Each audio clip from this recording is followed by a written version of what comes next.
Salut Sophie. Salut Florian. Et bonjour à tous, bonjour à toutes et bienvenue dans ce nouvel épisode du Courrier de la Sterne. Et aujourd'hui, on va parler de fer à friser. Hein ?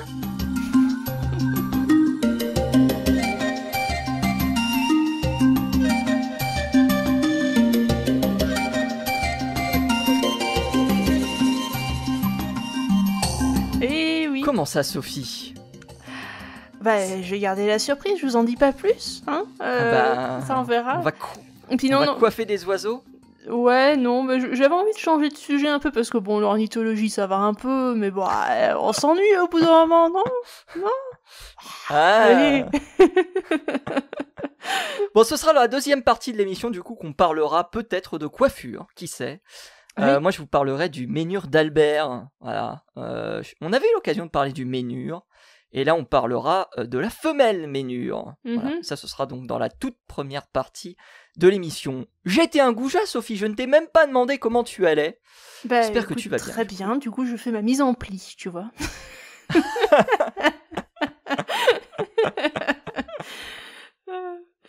Oh là là là là, on Et va toi, faire des dreadlocks aux oiseaux, ça va être incroyable. Mhm. Bah écoute, ça va très très bien, ça va très très bien. C'est très occupé parce que j'ai beaucoup de choses à écrire et beaucoup de choses à préparer pour mes cours, pour mes diverses interventions dans le monde des oiseaux, puisque le monde des oiseaux ne s'arrête pas au Courrier de la Sterne. Donc je suis très occupé en ce moment. Voilà, pas le temps pour la mise en pli des cheveux, mais la mise en pli des sujets, par contre, elle continue. Et elle continue bien. Eh ben, tant mieux. D'ailleurs, pour ceux qui sont dans le monde des oiseaux et qui ne nous écoutent toujours pas, n'hésitez pas à venir vous abonner. Hein. On en parle toutes les semaines, c'est important. On parle d'oiseaux, oui, on parle de mise en pli, dis donc. Mais, Bah aussi. Bref, tu vois, je suis perturbé avec cette histoire de coiffure. On verra tout à l'heure, t'inquiète pas, ça va bien se passer. Ça ira. On verra effectivement tout à l'heure. On va commencer l'émission par l'habituel rétro piou-piou. Je vais commencer, Sophie, tiens, pour une fois. Allez. Et je vais commencer par une bonne nouvelle que tu as peut-être entendue, puisque ça se passe en République démocratique du Congo, Sophie. Puisque le pays a signé un décret national le 13 août dernier interdisant la capture et la vente du perroquet gris du Gabon. Voilà, un document de 4 pages qui a été donc signé le 13 août et qui non seulement parle justement de cette interdiction, mais aussi met en place un mécanisme national d'évaluation, de suivi de contrôle des populations qui a été institué sous la coordination du secrétaire général à l'environnement et développement durable. Et quand on sait que le perroquet gris du Gabon ou perroquet gris d'Afrique, puisqu'il est nommé comme ça dans le décret national, a perdu une très grande partie de sa population et a généralement un taux de mortalité qui est compris entre 65 et 70% en captivité, eh bien, ça fait plaisir d'avoir ce genre d'informations. Oui, et d'ailleurs, le perroquet gris du Gabon, c'est l'un des perroquets qui est les plus trafiqués au monde. Donc si vous en voyez à l'achat en captivité, vérifiez bien un truc. C'est la bague du perroquet. Si c'est une bague fermée, il est fort probable que l'animal soit effectivement élevé en captivité. Une bague fermée, c'est une bague qui n'a pas été placée après la capture de l'oiseau, donc c'est une bague qui n'a pas un endroit où il y a une cassure, tout simplement. Et par contre, s'il y a une bague ouverte, il est fort probable que l'oiseau a été récupéré dans la nature, qu'on lui a mis une bague comme ça pour faire genre il est identifié, mais en fait c'est pas vraiment le cas. Donc vérifiez ça. Voilà. Alors il y a quelques cas particuliers Évidemment. qui visent notamment des activités de recherche scientifique. On a aussi des transferts de spécimens lors d'opérations de sauvetage ou de réhabilitation. Et il y a aussi un appendice qui m'a un peu intéressé, la détention, je cite le document, d'au plus de 2 perroquets gris d'Afrique à titre domestique par toute personne physique, à condition d'en justifier l'origine légale, la traçabilité et l'engagement à ne pas en faire commerce. Je suppose que c'est déjà des oiseaux qui sont domestiqués en tant que tels, et ce ne sont pas des oiseaux qui ont été prélevés dans la nature par la suite et qui seront par la suite vendus à des particuliers. Alors domestiqués non, parce que les animaux domestiques c'est le chat, le chien, le cheval, etc. Mais en l'occurrence c'est des animaux qui ont été élevés en captivité, ce qui est totalement différent. C'est vrai que Désolée. Non, mais tu as raison. Faut être précis sur les termes. Mais tu as bien raison.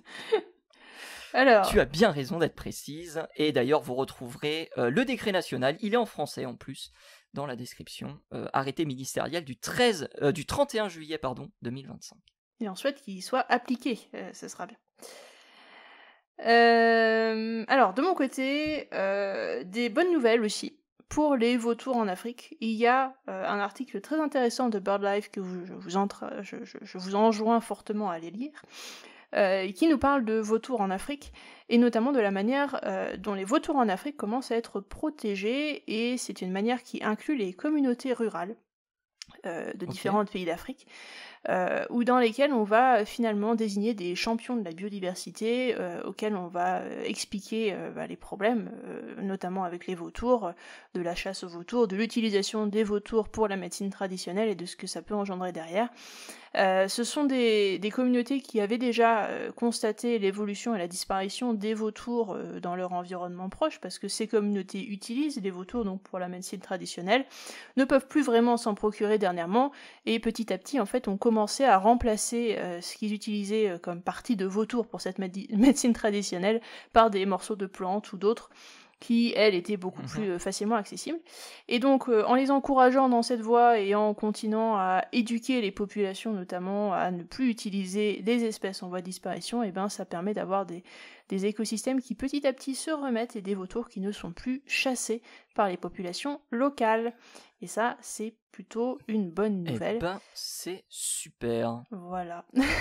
Donc, on les encourage à continuer dans cette voie. Ah, totalement. On part en Indonésie, Sophie, avec une étude qui a été menée sur les marchés aux oiseaux. On en avait parlé dans un précédent épisode, et cette fois-ci, c'est une étude qui s'est intéressée aux différentes interactions entre l'offre et la demande. Donc c'est une étude qui a réuni plus d'une dizaine de chercheurs, et l'objectif, c'était de savoir s'il y avait des groupes qui étaient plus ou moins, on va dire, intéressés par cette notion d'offre et de demande, et comment ces interactions se ponctuaient. Donc 3 groupes ont été identifiés dans cette étude, qui est très longue, je vais vraiment vous la résumer, et je vais vraiment donner une des conclusions. Le premier groupe, c'était des oiseaux constitués pour des concours de chant. Le deuxième groupe, c'était des oiseaux endémiques répertoriés comme vulnérables ou quasiment menacés. Et le troisième groupe, c'était des oiseaux ornementaux qui étaient présentés. Et l'étude a déterminé que seulement 7,7% des espèces fournies étaient sur le marché de manière opportuniste, ce qui signifie que 93,3% des autres oiseaux étaient, on va dire, consécutifs à une demande ou à une offre. Et ça, c'est une recherche assez intéressante, puisqu'elle permet justement d'examiner comment fonctionne le commerce des oiseaux chanteurs, et ça permettra peut-être à court, moyen ou long terme d'établir diverses références pour permettre de sauvegarder ces espèces, et notamment des espèces qui sont menacées sur ces marchés. Exactement. Moi, de mon côté, on part en Australie avec le queue de gaz du Sud. Alors, le queue de gaz du Sud, c'est un tout petit oiseau qui est en danger, et auquel on a apposé une étude dernièrement, comme c'est plutôt la mode en ce moment, sur l'impact des problèmes sonores sur cet oiseau. Et effectivement, cet oiseau, comme la plupart des oiseaux qui ont été testés précédemment sur beaucoup d'études différentes à travers le monde pour les problèmes de bruit, dû à l'homme, en l'occurrence des routes ou ce genre de choses, il se trouve que le bruit des voitures chez cet oiseau, ça fait comme pour tous les autres, ça fait que l'animal a du mal à chanter, et ça décroît en quelque sorte sa capacité à protéger son territoire, parce que son chant, c'est ce qui lui permet de protéger son territoire, et donc son nid et tout le reste qu'il y a dedans. Et donc, comme il ne peut pas chanter aussi bien qu'il le ferait en l'absence de bruit de trafic, de voiture, et du coup, il a du mal à protéger son territoire face à des agressions extérieures, que ce soit des oiseaux de la même espèce ou des oiseaux d'espèces différentes. Ok. Est-ce que tu as terminé ici, Sophie, pour la rétro, ou as-tu une dernière petite news à rajouter? Est-ce que tu as eu le temps de voir Listers On en a parlé la semaine dernière, le fameux documentaire sur les malheurs des ornithologues, finalement. Non, j'ai pas eu le temps, j'aurais bien voulu, mais j'ai pas eu le temps, j'ai fait d'autres trucs. Alors moi j'ai eu l'occasion Mon Dieu. d'en voir un autre qui s'appelle Return, qui est fait par la RSPB, qui dure à peu près une trentaine de minutes, et qui parle du retour du pigargue à queue blanche, voilà, en Écosse. Et c'était un documentaire très intéressant parce qu'il parlait évidemment de la réintroduction de l'oiseau et des péripéties que ça avait été de réintroduire l'oiseau, et péripéties on va dire plus humaines que environnementales en tant que telles. Ouais. Et ça montre aussi la diversité des gens qui aujourd'hui parlent de ce genre de comment dire, de sujets et de réintroduction. Et j'ai trouvé que c'était un documentaire très intéressant qui mettait beaucoup plus l'accent non pas sur l'oiseau mais sur l'humain en tant que tel. Et je trouve que c'est quelque chose qui manque peut-être un petit peu dans les documentaires qui sont comment dire, consacrés à la nature et à la conservation des espèces, que ce soit des oiseaux et autres. Donc je vous invite à aller le voir. Il n'est pas traduit en français pour l'instant. Alors c'est bizarre parce que le chapitrage est traduit en français, mais pas le documentaire en tant que tel. C'est dommage. Donc je suppose qu'il va y avoir une traduction, comment dire, française. Mais voilà, après il y a toujours les sous-titres anglais si vous souhaitez aller le voir. Ça s'appelle Return et c'était un chouette petit documentaire.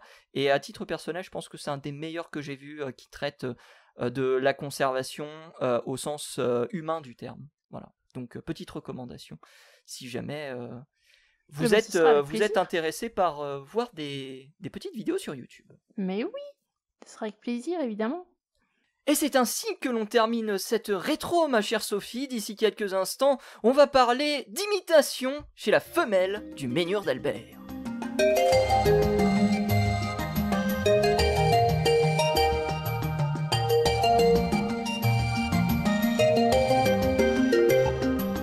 Et oui, on parle de la femelle, Sophie, et non pas du mâle.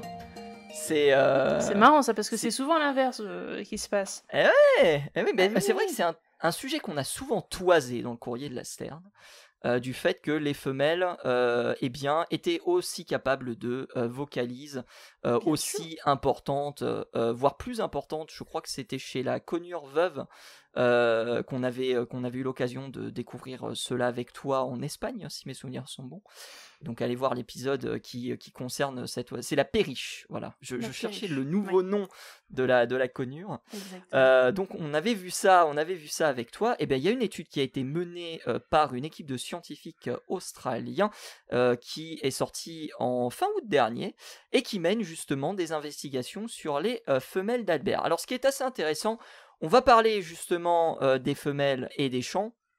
Il faut savoir que dans une précédente étude, il avait été démontré que les femelles et les chants sont étudiés à 68% par les femmes. Les hommes sont 24% moins enclins à étudier les chants des femelles et les femmes sont 24% plus enclines à les faire.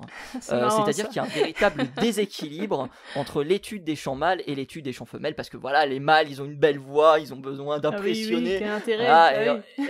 Et en fait, on se rend compte que c'est pas du tout le cas. Et une étude a même démontré qu'environ 65% des passereaux auraient des femelles qui chantent. Voilà. Ce qui est quand même assez fantastique. Alors les chants, ils permettent beaucoup de choses. Ils permettent d'établir la communication entre les individus dans les couples, la défense du territoire et le nid, la compétition intersexes. Et là, les chercheurs sont pas d'accord parce que je suis tombé sur 2 études qui sont contradictoires. Attirer un partenaire.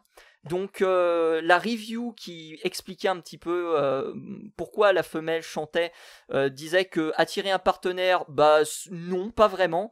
Et je suis tombé sur une étude de 1996 qui, elle, supportait cette théorie-là, selon laquelle les femelles pouvaient chanter pour attirer un partenaire. Donc c'est quand même des études qui sont assez anciennes, hein, quand on vous parle du fait que les femelles sont capables de chanter ou de vocaliser.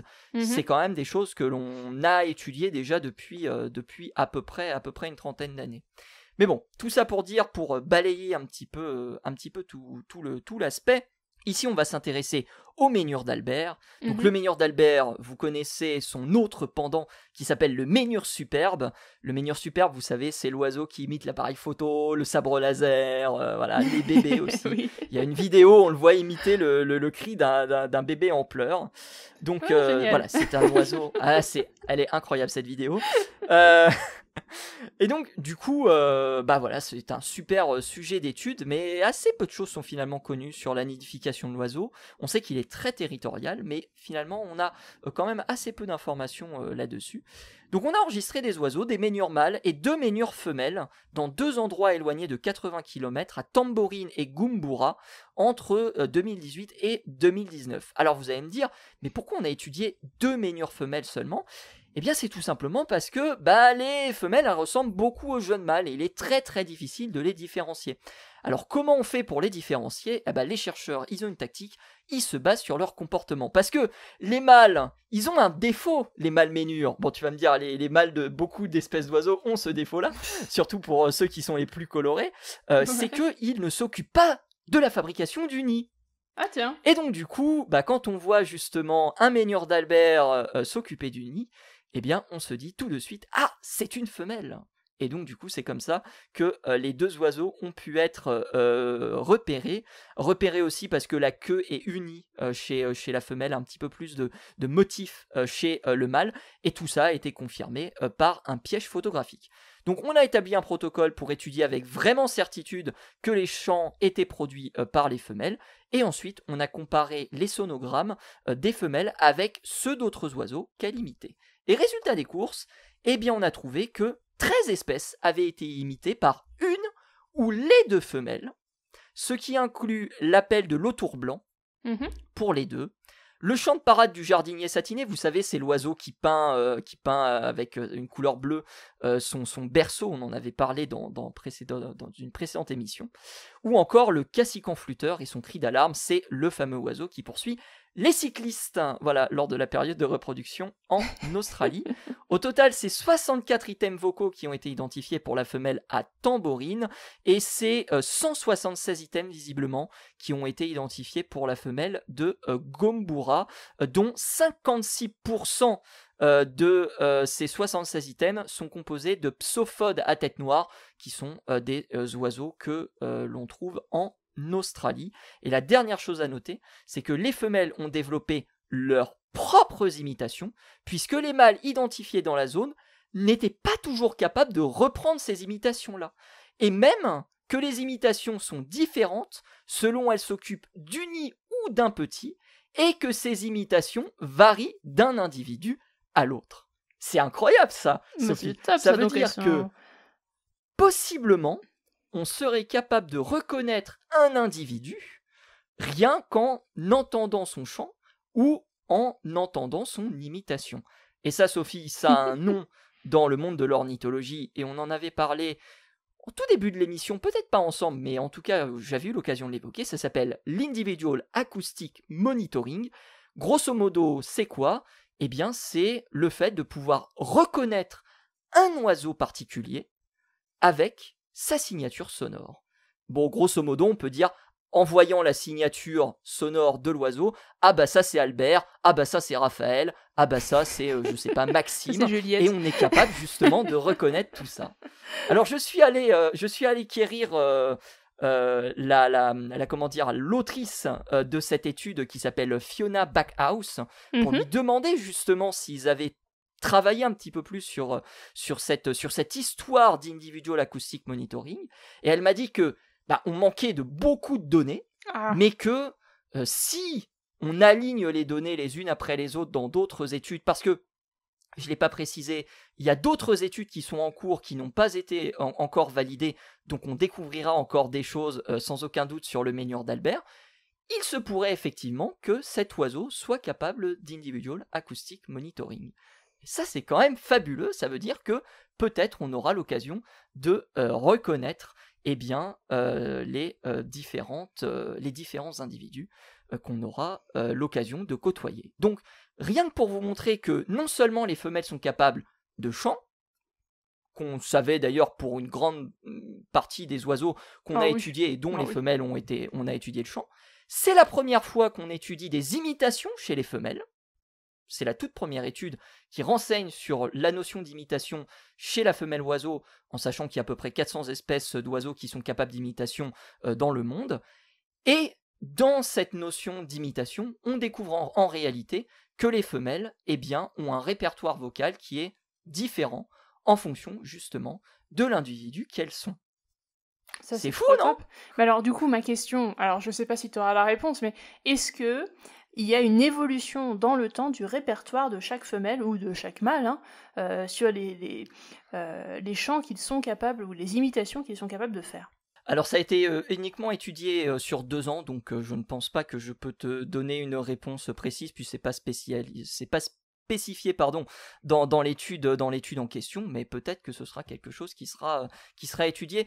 C'est grosso modo la conclusion de l'étude, c'est qu'il y a énormément de champs qui doivent être maintenant investigués de manière, on va dire, un petit peu plus important, en étudiant notamment d'autres oiseaux, d'autres individus. Il y a d'autres études qui sont en révision au même moment, comme je l'ai dit, et il est à noter que 8 des 11 espèces imitées dans justement cette étude ont été imitées par d'autres femelles, cette fois-ci de Ménure superbes, dans les Blue Mountains, en Nouvelle-Galles du Sud, soit à plus de 1000 km de distance de là où l'étude avait été réalisée. Ah oui, quand c'est même. Incroyable ça aussi. Ah ouais. C'est fou. Et ça, comme je vous l'ai dit, c'est effectivement une étude qui est en cours de révision, donc pour l'instant, on n'a pas encore, comment dire, tous les tenants et les aboutissants de ce travail-là.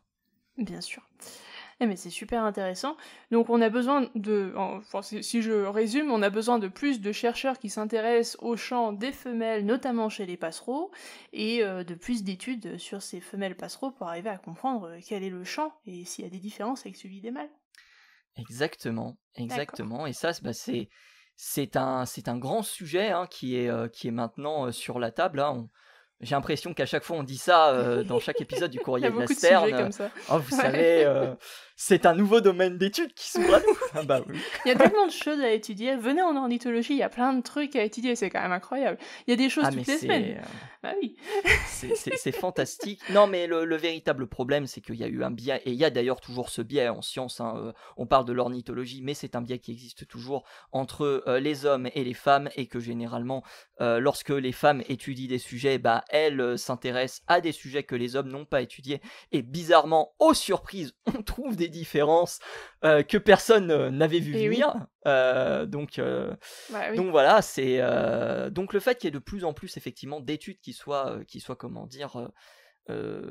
en cours sur ce genre de sujet amène à un nouveau complet pan de réflexion qui dans 10, dans 15, dans 20 ans, voire peut-être un peu moins, va ou vont réellement bouleverser la compréhension que l'on a des chants d'oiseaux, et même plus si affinité, puisque là je parle d'imitation, donc voilà, sûr. Peut-être que là on parle donc d'imitation au nid, et dans l'étude il parle sans doute d'imitation pour soit éloigner un prédateur potentiel, soit éloigner un mâle potentiel, un mâle Ménure d'Albert. Mais on peut totalement imaginer que l'imitation pourrait être utilisée à d'autres fins lors de prochaines études. Voilà. Ah oui. En tout cas, merci beaucoup. Très intéressant encore une fois. Très bon sujet. Super, et merci à Fiona qui a répondu à mon message hier soir, alors que voilà, c'est la beauté des scientifiques australiens. Quand tu leur envoies un message, généralement ils te répondent quelques heures après. C'est fantastique. Voilà. Vous retrouverez évidemment l'étude dans la description, et elle est en open access si vous voulez aller la lire. Sophie, il est l'heure d'ici quelques instants de parler de coiffure, de mise en pli, de fer à friser, je ne sais pas de quoi on va parler. Bref, deuxième partie juste après ça.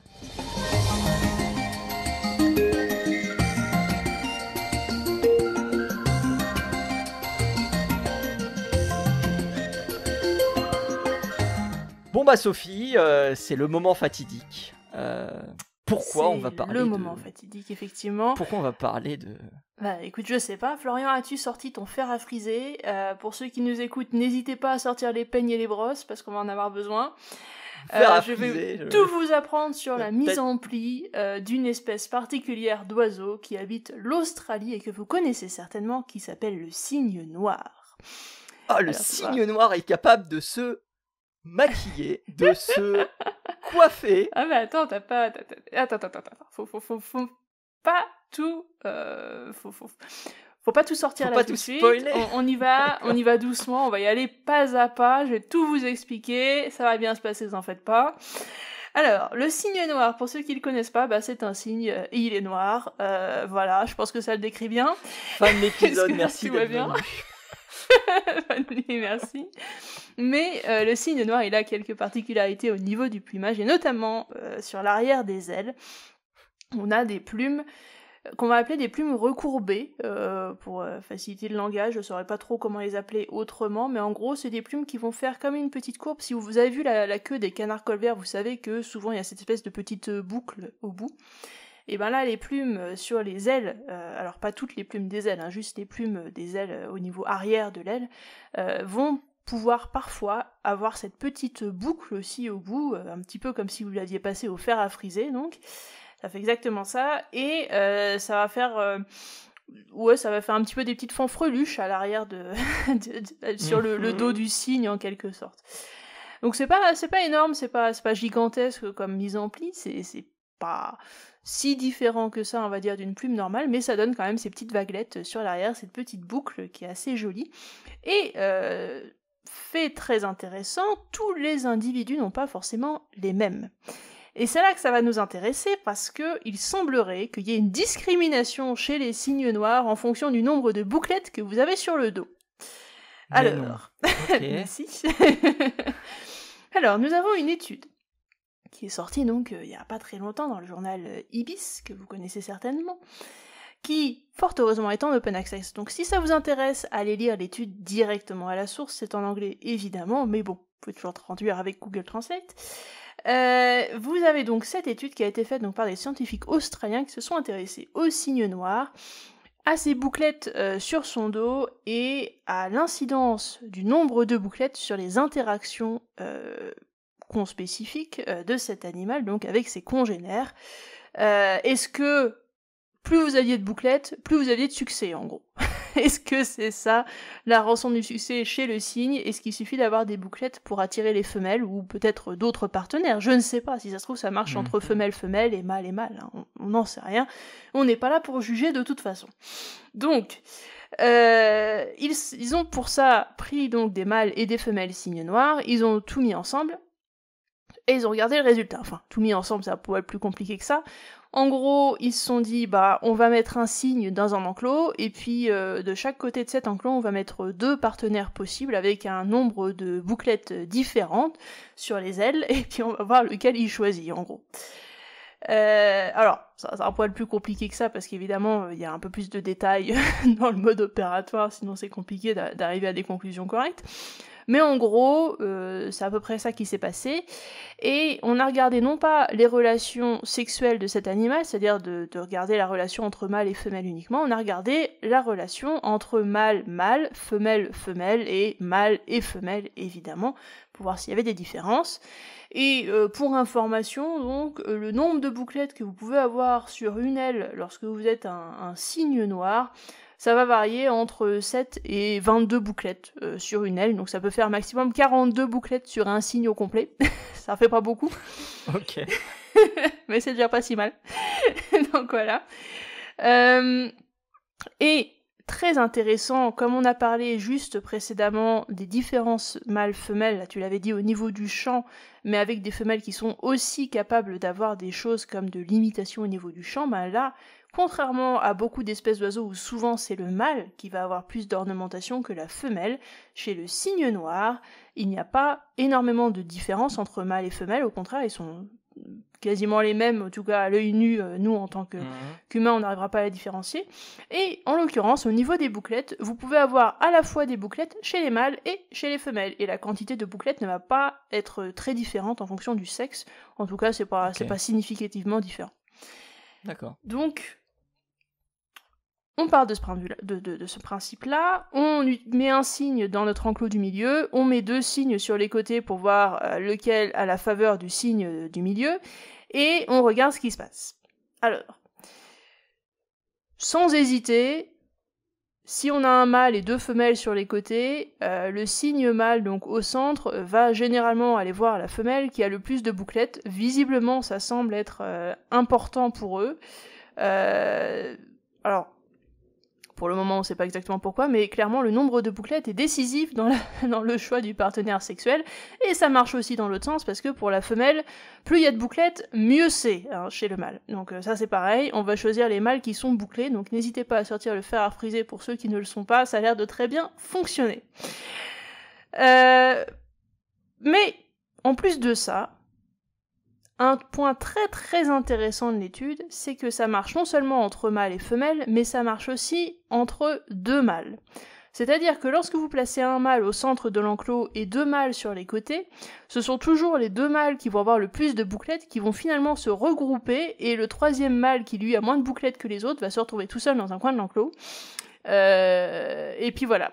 Donc plus vous avez de bouclettes, plus votre statut social est élevé. Parce qu'il faut savoir que chez les cygnes noirs, il y a beaucoup de dominance. C'est-à-dire que le mâle va être extrêmement dominant vis-à-vis des femelles, mais aussi des autres mâles. Et plus il y a de bouclettes, il semblerait, plus le mâle est dominant. Donc ça c'est très intéressant, c'est-à-dire qu'en fait les individus qui en ont moins vont de toute façon être les individus laissés pour compte sur le côté, qui vont pas arriver à se reproduire, et surtout être chassés du coin parce qu'ils sont clairement pas suffisamment bien, quoi. Ils ont pas fait leur mise en pli le matin, sérieusement. C'est pas bon, faut y aller. Donc voilà. Donc ça c'est ce qui se passe, et c'est très intéressant parce que c'est un des cas d'oiseaux chez lesquels on va avoir finalement des ornementations, donc au niveau des plumes, qui vont être importantes pour des histoires à la fois de reproduction, mais aussi des histoires de dominance. Donc en fait, c'est un truc qui va faire double emploi, et c'est pas forcément tous les caractères sexuels comme ça qui vont avoir des histoires de dominance avec. Ça marche pas à tous les coups, mais en tout cas pour celui-là, ça a l'air de fonctionner, c'est-à-dire que c'est non seulement un caractère qui va être sélectionné pour la repro, mais aussi pour la dominance. Alors, on sait pas trop pourquoi ça a évolué comme ça. Il est possible que, et après ça c'est lié notamment à la coloration du plumage, mais on sait par exemple au niveau de la couleur du plumage, plus un oiseau a des plumes colorées vivement en quelque sorte, plus il va être considéré comme étant un bon partenaire sexuel parce qu'il y a une relation avec le système immunitaire, et normalement la coloration des plumes est liée à la santé de votre système immunitaire. Donc si vous êtes plus ou moins en bonne santé, vous avez des plumes qui sont plutôt bien colorées, et si vous êtes vraiment pas en bonne santé, vos plumes généralement sont assez ternes. Et donc est-ce que ce caractère des plumes recourbées serait lié à ça aussi? Est-ce que ce serait pour ça qu'il y a une sélection qui s'opère sur ce caractère? C'est possible, mais finalement on n'en sait rien. Donc ils savent pas trop pourquoi cette sélection s'opère, mais il se trouve que effectivement c'est très très très net, et il y a vraiment, comment dire, c'est pas une étude qui va être, on va avoir un petit peu plus de possibilité d'être choisi comme partenaire sexuel si on a un poil plus de plumes recourbées que les autres.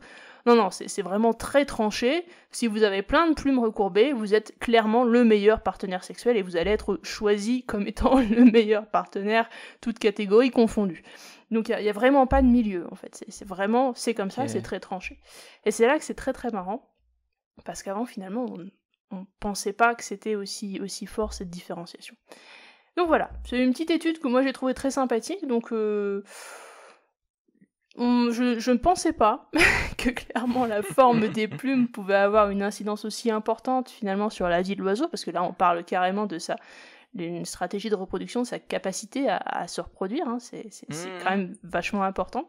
Je pensais pas que ça avait une importance aussi grande dans la vie d'un oiseau, mais il semblerait que si, c'est super important. Donc moi je propose, alors après vous faites ce que vous voulez, mais je propose pour ceux qui habitent en Australie et qui voient des cygnes noirs, proposez-leur votre fer à friser, hein, si vous voyez qu'il n'y a pas suffisamment de plumes recourbées, parce que ça va vraiment les aider, hein. Vous pouvez faire des petites mises en pli comme ça, va y avoir à mon avis du potentiel, et je pense que vous aurez des clients. Sérieusement. Mais je suis quelque peu déçu, Sophie, parce que je m'attendais à ce que tu me dises, les scientifiques, ils ont pris des cygnes noirs, ils ont rajouté des boucles, et ils ont vu ce qui s'est passé. Et non. Non, ils ont pas fait ça. Ah, quel dommage! Ça se trouve, ça aurait complètement changé ça aurait bouleversé le résultat, on ne sait pas. Alors ça aurait pu, et je crois que dans ce qu'ils ont décidé de faire pour la suite, si je me souviens bien, c'est en fait de prendre des oiseaux empaillés, et de leur rajouter effectivement des plumes recourbées. D'accord. Et oui, effectivement, si tu fais ça et qu'il y a une réponse positive, à condition que l'oiseau empaillé soit effectivement de bonne facture, sinon tu vas avoir des problèmes de reconnaissance, et s'il y a une réponse derrière, tu pourras te dire que oui, il y a possibilité d'avoir encore... de capitaliser là-dessus, et mettons qu'il y a à la place de 22 plumes par aile, qui est le maximum que tu puisses avoir, tu rajoutes 40 plumes recourbées par aile, et tu vois le résultat. Peut-être que peut-être qu'il y aura je sais pas, tout un intérêt renouvelé. Tous les mâles vont se précipiter sur le pauvre mannequin. Voilà. Je sais pas, on verra, il y a peut-être moyen. Ah ouais, non mais c'est hyper comment dire, la suite va être hyper intéressante à analyser. Moi j'avais quand même une question du coup. Combien de plumes? Donc on peut avoir jusqu'à 22 plumes, c'est ça par aile, c'est ce que tu disais il y a quelques instants. C'est quoi le nombre minimal? Est-ce qu'il y a un nombre 7, c'est ça? 7 plumes recourbées par aile. Enfin, c'est ce qu'ils ont trouvé dans l'étude. Dans tous les cas, il y a peut-être des cas où il y en a moins. On ne sait pas. Ouais, bien sûr. Est-ce qu'il y a la moyenne, c'est quoi? C'est aux alentours de... Oui, c'est aux alentours de 16, plus ou moins. Ok, d'accord. Ouais. Donc, ces plumes arrivent au fur et à mesure du temps, avec l'âge, avec l'expérience? Alors ça, ils n'ont pas dit. Ils n'ont pas étudié ça encore. C'est quelque chose en plus. Ils ont juste étudié le résultat après avoir ces plumes en question sur le corps. Qu'est-ce que ça donne? Mais ils n'ont pas étudié la capacité à les produire. Donc je sais pas. Et est-ce que les individus qui avaient le moins de plumes, se réunissaient ensemble? Ou est-ce que les individus qui avaient le moins de plumes essayaient quand même d'aller chercher les individus qui avaient plus de plumes? Alors ils essayaient quand même d'aller chercher les autres, parce que c'est des animaux qui sont quand même assez grégaires, mine de rien. Donc ils essayaient quand même d'aller chercher les autres, mais il y avait une nette préférence des individus avec plus de plumes pour les autres individus avec plus de plumes, et puis rester dans leur petit groupe. Donc il est possible que il y ait une évolution très forte vers des individus avec encore plus de plumes recourbées, on ne sait pas, dans le futur. Plus de plumes tu as, plus tu as un statut social élevé, plus tu es âgé ou expérimenté. Et peut-être plus tu as une place centrale dans le groupe. C'est fort possible. Par contre, c'est marrant parce que les femelles elles-mêmes, entre femelles, ça n'avait aucune incidence sur leur capacité de copinage, en quelque sorte. Donc une femelle peut tout à fait être copine avec une femelle avec moins de plumes, ça n'a aucun problème, elles n'ont pas vraiment de choix spécifique. C'est uniquement les mâles, à leurs yeux, qui sont intéressants avec des plumes recourbées, les femelles elles-mêmes, entre elles, s'en fichent. Qu'est-ce que je suis surpris de ce résultat. Pas du tout. Absolument pas du tout. Oh. Les femelles sont plus tolérantes que les mâles. Non, c'est vrai. Alors, pas pour les mâles, elles vont choisir ceux avec le plus de plumes recourbées. Bon. Les autres, ils peuvent aller se faire voir. Les femelles sont tolérantes entre elles, c'est ça le... Entre elles, oui. Oui. Mais cette histoire de discrimination me rappelle alors un truc que j'avais entendu, que j'ai jamais eu l'occasion de vérifier en étude, mais apparemment chez les pies bavardes, la longueur de la queue serait très importante, et les individus qui ont la queue la plus courte seraient, éjectés des groupes. Voilà, donc, sympa. C'est à ma connaissance le seul cas de discrimination au sens qu'on l'entend bien sûr, avec du coup celui du cygne noir, mais je peux pas je l'ai jamais vérifié, donc je sais pas si toi t'as eu vent de cette ah non, je vais pas vérifier de cette réflexion ou autre. Non, j'ai pas entendu ça. Faudrait regarder la littérature, je sais pas si c'est effectivement vérifié. Ouais, faudrait que je me renseigne là-dessus. Ah, et ben voilà, la coiffure a été faite, ça fera 15 € du coup. C'est gentil, ça. Ça dépend du nombre de plumes.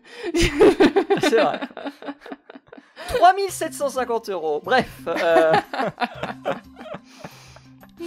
Ceci termine ce nouvel épisode du Courrier de la Sterne. On espère qu'il vous a plu. Merci à vous tous et à vous toutes de l'avoir suivi. On vous rappelle que vous pouvez nous retrouver sur toutes les plateformes de streaming, sur YouTube, sur Spotify, sur Deezer. Si vous avez des questions, la section sur YouTube, elle est faite pour ça. Il y a des fois on prend un petit peu de temps hein, pour justement répondre aux questions. Donc veuillez ne pas nous en tenir rigueur, bien sûr.